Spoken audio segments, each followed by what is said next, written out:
sa hapong ito. Nakikita ko natin si nanay. That is only her body. Body lang po yun. Yung kanyang espiritu at kaluluwa ay nasa Panginoon.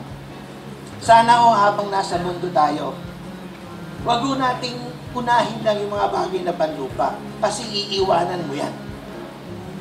Amen. Hindi man mawala ang mga bagay na panlupa, ikaw mawawala. Wala rin o.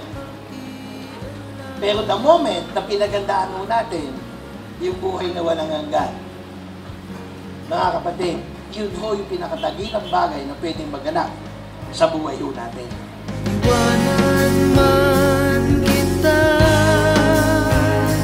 nakaukit ka na sa puso ko, malilimot pa kita,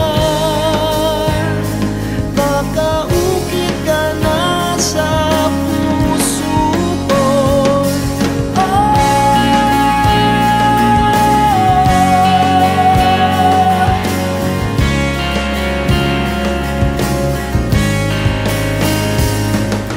Alam niyo ho, ang isang bagay na hindi natin kayang iwasan ay ang kamatayan. Okay, pero ang kamatayan ho ay hindi ho katapusan ng buhay.